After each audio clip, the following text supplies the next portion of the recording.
ఈ గొప్ప పథకాన్ని ఉద్దేశించి ఆ దివంగత మహానేత డాక్టర్ వైఎస్ రాజశేఖర రెడ్డి గారు ఈ ప్రోగ్రామ్ని లాంచ్ చేస్తూ ఈ ప్రోగ్రామ్ యొక్క ఉద్దేశాన్ని వారి మాటల్లో ఏమని చెప్తారంటే, నాకేదైనా ఒక అనారోగ్యం సమస్య వచ్చి ఏ హాస్పిటల్కి అయితే వెళ్ళి చికిత్స పొందుతానో అదే హాస్పిటల్లో అదే స్థాయిలోని వైద్యం ఆ రాష్ట్రంలోని పేదవాడికి కూడా అందాలనేది మరి ఆ దివంగత నేత డాక్టర్ వైఎస్ రాజశేఖర రెడ్డి గారి ఉద్దేశం. అంటే దీని యొక్క ముఖ్య ఉద్దేశం మనకేమర్థమవుతుంది? ఏదైతే ఒక కార్పొరేట్ స్థాయి వైద్యం ఉందో అది పేదవాడికి కూడా అందించడమే దీని యొక్క ప్రథమ లక్ష్యం అని చెప్పి మరి ఎంతో మానవత్వంతో ఈ యొక్క గొప్ప కార్యక్రమాన్ని మరి రూపొందించి ఆరోగ్యశ్రీ అని చెప్పి కొన్ని లక్షల మందిని వారి యొక్క ప్రాణాన్ని కాపాడినటువంటి కార్యక్రమమే ఈ ఆరోగ్యశ్రీ పథకం. ఈ ఆరోగ్యశ్రీ పథకం మనం చూసినట్టయితే ఇదొక వెల్ఫేర్ ప్రోగ్రాము, వెల్ఫేర్ స్కీమ్ లాగా మనం చూసే కంటే కూడా ఏదైనా ఒక వెల్ఫేర్ ప్రోగ్రామ్ అంటే దాని మానిటరింగ్ వాల్యూ చూస్తాం.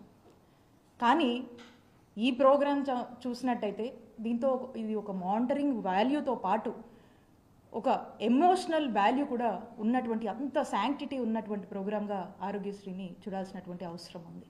మరి ఇదే కార్యక్రమాన్ని ఈ గొప్ప మానవత్వంతో కూడినటువంటి ఈ కార్యక్రమాన్ని దీన్ని నిజం చేస్తూ వైఎస్ఆర్ గారు తీసుకొచ్చినటువంటి ఈ కార్యక్రమాన్ని పేదలకు ఎంతో మంచి చేస్తుందనేటువంటి ఒక గొప్ప లక్ష్యం ఉన్నటువంటి ఈ కార్యక్రమంగా దీన్ని మా నాయకుడు జగన్మోహన్ రెడ్డి గారు దీన్ని మరింత స్ట్రెంథెన్ చేస్తూ మరి మేము అధికారంలోకి వచ్చిన దగ్గర నుంచి ఏ విధంగా అడుగులు ముందుకు వేశారో రాష్ట్ర ప్రజలందరికీ కూడా తెలుసు. జగన్మోహన్ రెడ్డి గారు అధికారంలోకి వచ్చే నాటికి 1059 ఉన్నటువంటి ఈ ఆరోగ్యశ్రీ ప్రొసీజర్స్ ఏవైతే ఉన్నాయో వాటిని 3257 ప్రొసీజర్స్కి పెంచినటువంటి ఘనత జగనన్న ప్రభుత్వానికి దక్కుతుంది. అలాగే నెట్వర్క్ హాస్పిటల్స్ 919 నెట్వర్క్ హాస్పిటల్స్ ఉండేవి మేము అధికారంలోకి వచ్చే నాటికి. మరి వాటిని 2300 హాస్పిటల్స్గా కూడా విస్తరించడం జరిగింది జగనన్న ప్రభుత్వంలో. అలాగే ఆరోగ్యశ్రీ ఏదైతే 5 లక్షల వరకు వర్తింపు ఉండిందో, 5 లక్షలకే పరిమితం ఉండిందో దాన్ని 25 లక్షల వరకు కూడా పెంచినటువంటి ఘనత జగన్మోహన్ రెడ్డి గారి ప్రభుత్వానికి దక్కుతుంది. అలా మనం ఏది చూసినా కూడా జగనన్న ఆనాడు వైఎస్ఆర్ గారు ఏదైతే ఒక ఆలోచనతో ముందుకు వెళ్ళారో దాన్ని మరింత మరింత మరింత స్ట్రెంథెన్ చేస్తూ ఈ రాష్ట్ర ప్రజల ఆరోగ్యం ప్రభుత్వానిదే బాధ్యత. ఈ రాష్ట్రంలో ఏ పేదవాడికైనా ఏదైనా ఒక అనారోగ్య సమస్య వచ్చినప్పుడు ఆ బాధ్యత, ఆ పూర్తి రెస్పాన్సిబిలిటీ ప్రభుత్వంగా మాది అని భావించి ఆ సమస్య తనదైనప్పుడు ఎలాంటి బాధ ఉంటుందో, తనదైనప్పుడు ఎంతటి రెస్పాన్సిబిలిటీ ఉంటుందో ఆ మొత్తం రెస్పాన్సిబిలిటీ కూడా జగన్మోహన్ రెడ్డి గారు తీసుకొని మరి ఏ ప్రొసీజర్ల కోసం జనం ఎక్కువగా హాస్పిటల్స్కి వస్తున్నారు, ఏం అడుగుతున్నారు, ఏమి మనం ఎక్కడ ఫోకస్ చేయాల్సి వస్తుందని పదే రివ్యూస్లో స్టడీ చేసుకొని ఇంకేమైనా యాడ్ చేయాలా, ఇంకేమైనా ప్రొసీజర్స్ పెంచాల్సినటువంటి అవసరం ఉందా అని చెప్పి పదే రివ్యూస్లో అడిగి తెలుసుకొని దాని మీద కొంత రీసెర్చ్ చేసుకొని కొంత డేటా గెయిన్ చేసుకొని మరి 3257 ప్రొసీజర్స్ వరకు కూడా పెంచి తీసుకెళ్ళి రాష్ట్ర ప్రభుత్వంలో ఎవ్వరికి కూడా ఏ పేదవాడికి కూడా ఎక్కడ ఆరోగ్య సమస్య వచ్చినా కూడా అది ఆరోగ్యశ్రీలో వాళ్ళకు ఉచితంగా వైద్య సేవలు అందేవి. సో ఈ విధంగా ప్రతి దానికి కూడా ప్రయారిటీ ఇచ్చి ప్రతి ప్రొసీజర్ని కూడా 1-2 సార్లు స్టడీ చేసి ఎక్కడ కూడా పేదవాడు జోబులోంచి ₹1 ఖర్చు అవ్వద్దు అనేటువంటి ఒక ఆలోచనతో పేదవాడికి పూర్తిగా ఉచితంగా నాణ్యమైన వైద్యం అందించాలని మరి ఈ విధమైనటువంటి ఇన్ఫ్రాస్ట్రక్చర్ లే చేసి దానికి అన్ని విధాలుగా కూడా సమకూర్చి మరి పేదవాడు వారి కుటుంబం సంతోషంగా ఉండాలి, ఆరోగ్య ఆంధ్రప్రదేశ్ లక్ష్యంగా ఏ విధంగా జగనన్న ప్రభుత్వంలో మనం అడుగులు ముందుకు వేశామో మీ అందరికీ కూడా తెలుసు. మరి ఈ రోజున మనం చూస్తూ ఉన్నాము, ఈరోజు నెట్వర్క్ హాస్పిటల్స్, ఈ నెట్వర్క్ హాస్పిటల్స్కి కూటమి ప్రభుత్వం 3000 కోట్లు ఈ నెట్వర్క్ హాస్పిటల్స్కి పెండింగ్ బిల్స్ ఉన్నాయి. ఇవి చెల్లించాల్సినటువంటి అవసరం బాధ్యత చంద్రబాబు నాయుడు గారి నాయకత్వంలోని ఈ కూటమి ప్రభుత్వం మీద ఉంది. వీళ్ళు చెల్లించకుండా ఈ రోజున రాష్ట్రంలో పరిస్థితి చూస్తున్నారు. ఈ రోజున పరిస్థితి ఏంటి? నెట్వర్క్ హాస్పిటల్స్ అన్నీ కూడా వాళ్ళ సర్వీసెస్ని నిలిపివేశాయి. గత 5 ఏళ్ల జగనన్న ప్రభుత్వంలో మనం చూసాం, ఏ ఒక్కరోజు కూడా ఇలాంటి దుస్థితి రాలేదు. It really saddens. చాలా బాధేస్తుంది. ఈరోజు నెట్వర్క్ హాస్పిటల్స్ రాష్ట్రంలో వారి యొక్క సేవలు ఆపేశాయి అంటే పేదవాడికి ఒక ఆరోగ్య సమస్య వస్తే ఎక్కడికి వెళ్ళాలి? ఎవరు చూసుకుంటారు? ఎవరిది బాధ్యత? ప్రభుత్వంగా మీది కాదా రెస్పాన్సిబిలిటీ? ఒక్కసారి రాష్ట్ర ప్రజలు ఒక్కసారి ఇది ఆలోచన చేయాలి. జగనన్న ప్రభుత్వంలో ఏవైతే మేము సేవలు ప్రజలకు ఎక్కడ ఎటువంటి ఇంటరప్షన్ లేకుండా వీలైనంత మెరుగ్గా అందించేందుకు ఎంతలా కృషి చేశామో మీ అందరికీ కూడా తెలుసు. కోవిడ్ లాంటి పాండమిక్ వచ్చి మన నెత్తిన పడితే ఒక్కసారి ఊహించుకోండి. మన రాష్ట్రంలో ఎక్కడ లేనటువంటి విధంగా ఈ నెట్వర్క్ హాస్పిటల్స్కి కావాల్సినంత సపోర్ట్ని అందించి కోవిడ్ని కూడా ఆరోగ్యశ్రీ పరిధిలోకి చేర్చి వాటికి సంబంధించి కూడా ఒక 10 రకాల ప్రొసీజర్స్ని మనం యాడ్ చేసాము మన ఆరోగ్యశ్రీ ప్రొసీజర్స్లో. ఇవన్నీ కూడా ఆరోగ్యశ్రీ పరిధికి తీసుకొచ్చి ఆ పాండమిక్ టైంలో కూడా ప్రజలు ఇబ్బంది పడకుండా, ప్రజలకు ₹1 ఖర్చు అవ్వకుండా ఆ బాధ్యత, ఈ క్రైసిస్ ఇలాంటి సిచ్యువేషన్లో కూడా ఈ డిజాస్టర్ బాధ్యత కూడా ప్రభుత్వానిదే అని భావించి జగనన్న ప్రభుత్వం మరి ఏ విధంగా అడుగులు వేసి ప్రజలకు అండగా ఉందో, ప్రజలకు భరోసానిచ్చిందో, ప్రజలకు ఏ విధంగా కూడా ప్రభుత్వం అండగా ఉండాలో అంతకన్నా మిన్నగా జగనన్న ప్రభుత్వం పనిచేసింది. మరి ఈ రోజున మేము తీసుకొచ్చి మేము పెంచినటువంటి అంటే జగనన్న ప్రభుత్వంలో పెంచినటువంటి ప్రొసీజర్స్ కానీ, జగనన్న ప్రభుత్వంలో మేము ఇచ్చినటువంటి ప్రయారిటీ కానీ అట్లీస్ట్ ఇవి మెయింటైన్ చేస్తే అన్న బాగుంటుంది కదా. ఎలాగో మీరు కొత్త ఆలోచనలు చేయరు. ఏదన్నా ఇంప్రూవ్ చేద్దాము, ఇంకొంచెం ఎన్హాన్స్ చేద్దాం అనేటువంటి ఆలోచన మీకు లేనట్టే అర్థమవుతా ఉంది. పైగా మీరు చూసినట్టయితే మేము జగనన్న ప్రభుత్వంలో 5 ఏళ్లలో ఆరోగ్యశ్రీ ట్రస్ట్ కింద ఎంత ఖర్చు చేశామో చెప్పనా? 5 ఏళ్లలో 13,500 కోట్లు సుమారుగా 5 ఏళ్ల జగనన్న పాలనలో ఆరోగ్యశ్రీ ట్రస్ట్ కింద మేము ఖర్చు చేశాం. ఇదే 2014 నుంచి 2019 వరకు అప్పుడు చంద్రబాబు నాయుడు గారు ప్రభుత్వం అప్పుడు 5,100 కోట్లు వీళ్ళు ఖర్చు చేసింది. అంటే చంద్రబాబు నాయుడు గారి హయాంలో 5 ఏళ్లకి 5,100 కోట్లు వీళ్ళు ఖర్చు చేస్తే మేము 5 ఏళ్లలో జగనన్న ప్రభుత్వంలో సుమారు 13,500 కోట్లు మేము ఆరోగ్యశ్రీ ట్రస్ట్ కింద ఖర్చు చేశాము. అంటే ఒక్కసారి ఆలోచించండి, చంద్రబాబు నాయుడు గారి హయాంలో సగటున ప్రతి సంవత్సరానికి 1000 కోట్ల వరకు ఖర్చు చేస్తే ఇదే మేము జగనన్న ప్రభుత్వంలో సుమారు 3,000 కోట్ల వరకు కూడా ప్రతి సంవత్సరం మేము ఖర్చు చేస్తూ వచ్చాం. ఇది పేద ప్రజల ఆరోగ్యాన్ని బాధ్యతగా భావించినటువంటి మానవత్వం ఉన్నటువంటి ప్రభుత్వం జగనన్న ప్రభుత్వం ఖర్చు చేసినటువంటి విధానం. ఎందుకంటే మాకు పేద ప్రజల ఆరోగ్యం పట్ల పూర్తి బాధ్యత మాకుంది. ఈ రాష్ట్రంలో పేద ప్రజలకు ఏ సమస్య వచ్చినా వాళ్ళకి అది భారం కాకూడదు, అది ప్రభుత్వం బాధ్యత తీసుకొని వాళ్ళకి ఇచ్చినటువంటి భరోసాగా మేము తోడున్నాం. మరి ఈ రోజున చూస్తే ఏ దుస్థితిలో ఉంది. కాబట్టి నేను స్పష్టంగా వైఎస్ఆర్ కాంగ్రెస్ పార్టీ తరఫున కూటమి ప్రభుత్వాన్ని నేను డిమాండ్ చేస్తూ ఉన్నాను. ఏదైతే 3,000 కోట్ల పెండింగ్ బిల్లులకు సంబంధించినటువంటి బకాయిలు ఏవైతే ఉన్నాయో అవి ఇమీడియట్గా చెల్లించి ఈ నెట్వర్క్ హాస్పిటల్స్ అన్నింటినీ కూడా ఫంక్షనింగ్ తీసుకొచ్చి ప్రజలకు ఎటువంటి ఇంటరప్షన్ వైద్య సేవల్లో కలగకుండా చూసుకునేటువంటి బాధ్యత మీద మేము డిమాండ్ చేస్తూ ఉన్నాం. అలానే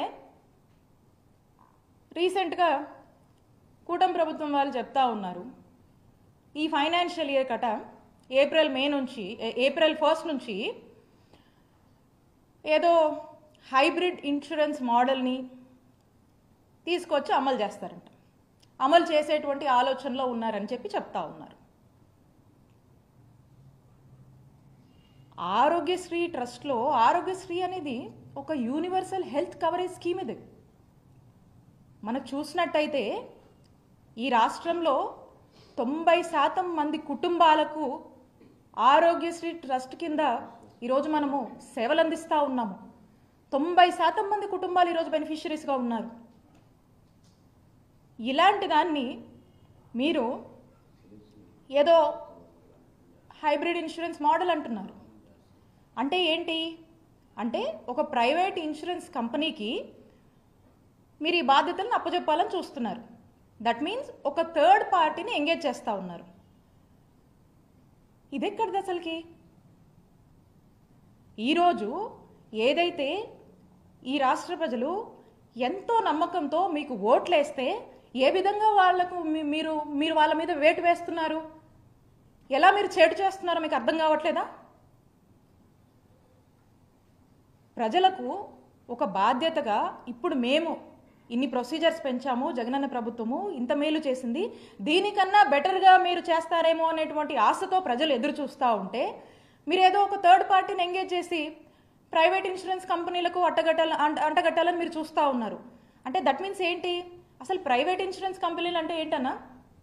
అసలు ఏంటి ప్రైవేట్ ఇన్సూరెన్స్ కంపెనీలు అంటే?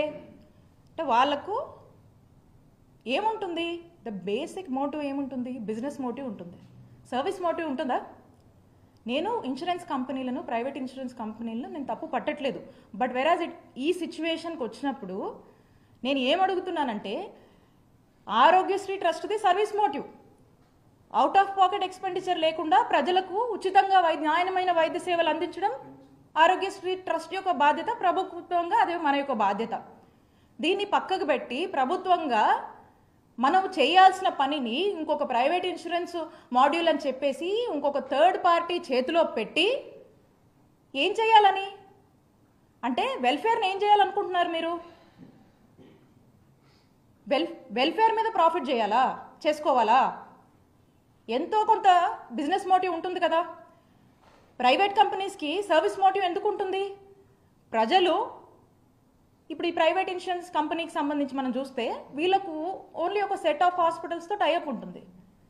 ఇక ఈ హాస్పిటల్స్లో వాళ్ళు ఈ 3257 ప్రొసీజర్స్ వీళ్ళు కవర్ చేస్తారా? వీళ్ళ వల్ల అవుతుందా? ఎన్ని ప్రొసీజర్స్ కవర్ చేస్తారు వీళ్ళు? ఎన్ని హాస్పిటల్స్ చూస్తాయి? మనము ఎంతో సపోర్ట్ చేసి, ఎంతో ఒక ఫ్రెండ్లీ వాతావరణం క్రియేట్ చేసి 919 హాస్పిటల్స్, నెట్వర్క్ హాస్పిటల్స్ ఉంటే వాటిని 2300 హాస్పిటల్స్, నెట్వర్క్ హాస్పిటల్స్ వరకు మనం విస్తరించాము. ఇవన్నీ వైద్య సేవలు అందిస్తూ ఉన్నాయి. మరి మీరు ఎన్ని హాస్పిటల్స్కి ఇది వర్తిస్తుంది? ఎన్ని ప్రొసీజర్స్కి ఇది వర్తిస్తుంది? రేపు పేదవాడికి ఏదైనా అనారోగ్య పరిస్థితికి వస్తే అసలు మీరు ఇంక్లూడ్ చేస్తున్నటువంటి హాస్పిటల్స్ ఏవి, ఎక్కడికి వెళ్ళాలి? కనీసం ఇందులో సగమైనా చూస్తారా? ప్రైవేట్ హాస్పిటల్స్ ఎందుకు చూస్తాయి? ప్రైవేట్ ఇన్సూరెన్స్ కంపెనీస్ ఎందుకు ఆలోచిస్తాయన్న అలాగా ఆలోచించవు కదా. వాళ్ళు ఎంతసేపు కూడా ఇప్పుడు ఈ రోజున పరిస్థితి ఏంటంటే, రాష్ట్రంలో ఒక పేదవాడికి ఏదైనా అనారోగ్య సమస్య వస్తే వాళ్ళు హాస్పిటల్కి వెళ్తే కనుక ఫస్ట్ అతను అక్కడ ఆ హాస్పిటల్లో చూస్తారో లేదో తెలీదు. ఈ పర్టికులర్ వాళ్ళకి ఏదైతే అనారోగ్య పరిస్థితి ఉందో ఆ యొక్క డిజీజ్ కవరేజ్ అక్కడ ఉంటుందో లేదో కూడా మనకు తెలియదు. తర్వాత అతను అక్కడే ఆ పర్టికులర్ హాస్పిటల్లో అతను చూపించుకోవడానికి ఎలిజిబుల్ అవుతాడో లేదో కూడా మనకు తెలియదు కదా. ఎందుకంటే ఈ ప్రైవేట్ ఇన్సూరెన్స్ కంపెనీస్ వచ్చేసరికి ఏం చేస్తాయి? అనేక రకాల క్రైటీరియా 100 పేపర్లు ఉంటాయి. ఈ క్రైటీరియా, ఆ క్రైటీరియా, మీరు ఎందులో ఫిట్ అవుతారు, ఫిట్ అవ్వరు, ఇది అది అని చెప్పేసి ఒక ఎంబరాస్మెంట్కి, ఒక కన్ఫ్యూజన్కి, ఒక ఆందోళనకి రాష్ట్ర ప్రజల్ని గురి చేసేటువంటి పరిస్థితులే మనకు కనపడతా ఉన్నాయి. కాబట్టి పేదవాడి ఆరోగ్యం పట్ల పూర్తిగా కూడా నిర్లక్ష్యం అనేది స్పష్టంగా కూటమి ప్రభుత్వం వచ్చాక మనకు అర్థమవుతా ఉంది. ఇప్పుడు వారి మాటల్లో స్పష్టమవుతా ఉంది. అంటే రేపు ఈ పేదవాడి పరిస్థితి ఏంటి? ఎక్కడికి వెళ్ళాలి? ఎవరు బాధ్యత తీసుకుంటారు?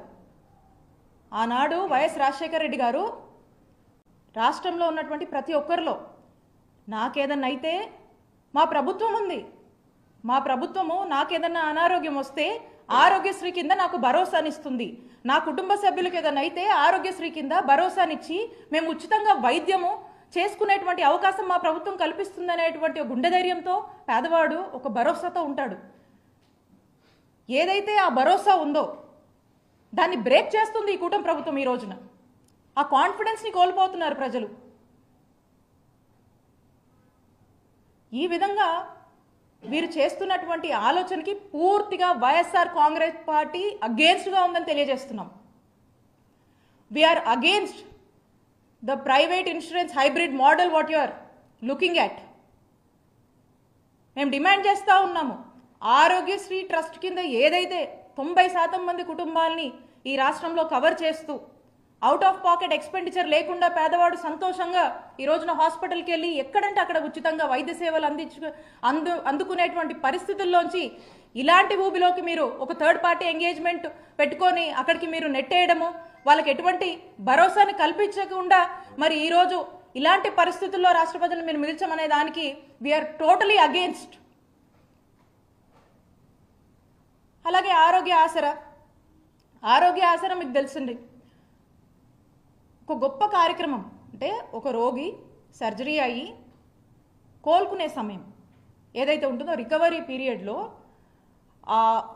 ఆ యొక్క డాక్టర్ రికమెండేషన్ మేరకు తను ఆ రికవరీ టైంలో వేజ్ లాస్ అవుతుంది కాబట్టి పర్ డే 225 రూపాయల నుంచి గరిష్టంగా 5,000 రూపాయల వరకు కూడా ఆరోగ్య ఆసరా అనే పేరుతో ఫినాన్షియల్ అసిస్టెన్స్ మనం ఇస్తుంటాం. ఈరోజు దాని ఊసే లేదు. నోబడీ ఈజ్ గెటింగ్, ఎక్కడ లేదు దాని ప్రస్తావన. సో టోటల్గా కూడా ఆరోగ్యశ్రీ ట్రస్ట్ నిర్వీర్యం చేసేటువంటి కార్యక్రమం ఏంటండి ఇన్సూరెన్స్ మోడల్ అసలుకి. ఈ రోజున ఆరోగ్యశ్రీని ఆనాడు వైఎస్ఆర్ గారు మొదలుపెట్టిన దగ్గర నుంచి జగన్మోహన్ రెడ్డి గారి ప్రభుత్వం వరకు మీరు చూసినట్టయితే ఆరోగ్యశ్రీ ట్రస్ట్ని ఎంత ఒక ముఖ్యమంత్రి ఎంత స్ట్రెంగ్తన్ చేయగలుగుతాడో అంతలా ఆరోగ్యశ్రీ ట్రస్ట్ని స్ట్రెంగ్తన్ చేసినటువంటి ఏకైక ప్రభుత్వం జగనన్న ప్రభుత్వం అని ఎప్పటికీ ఎవరిని అడిగినా కూడా ప్రతి పేదవాడు కూడా చెప్పేటువంటి భరోసాని నమ్మకాన్ని జగనన్న ప్రభుత్వం కలిగించింది.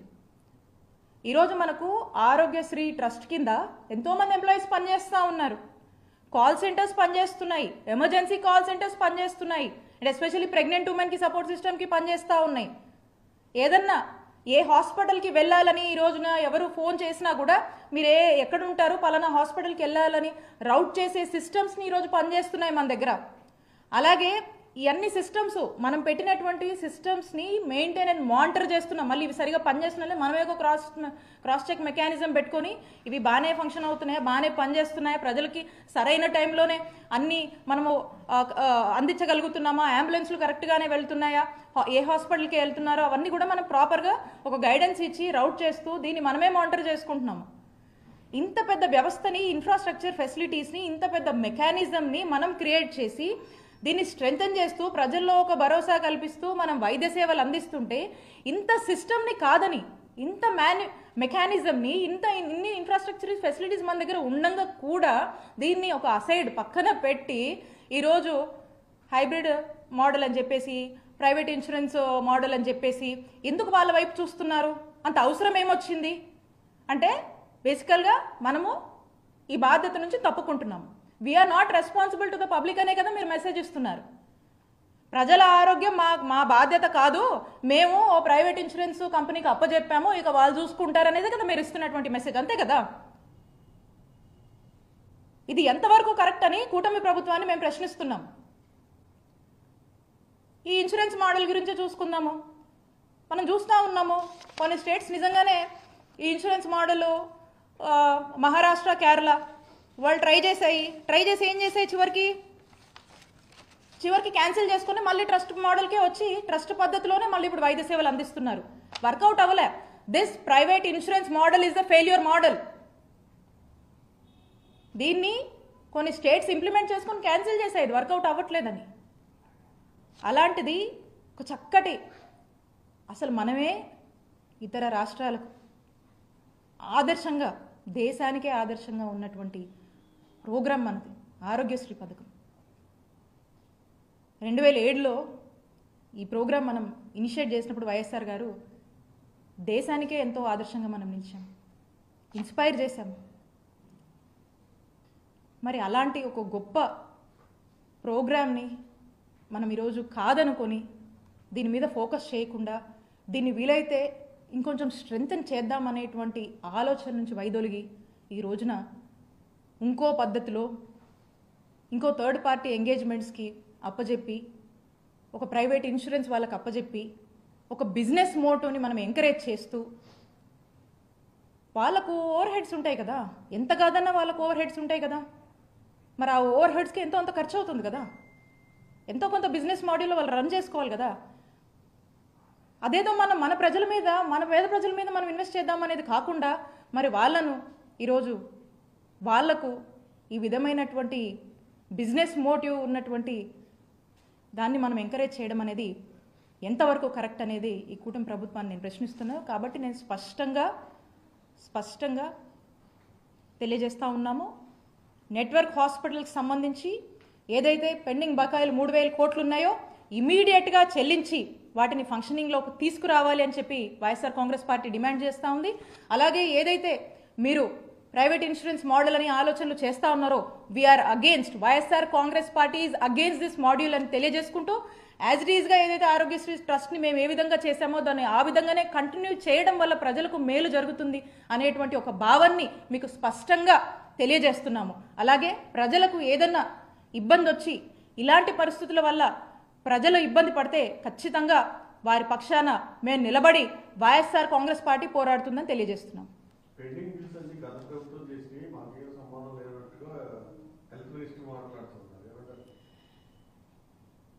అన్న మీ అందరికీ తెలుసు, అంటే మేము వైఎస్ఆర్ కాంగ్రెస్ పార్టీ జగనన్న ప్రభుత్వము అధికారంలోకి వచ్చినప్పుడు అంటే 2019లో మేము వచ్చినప్పుడు 632 కోట్లు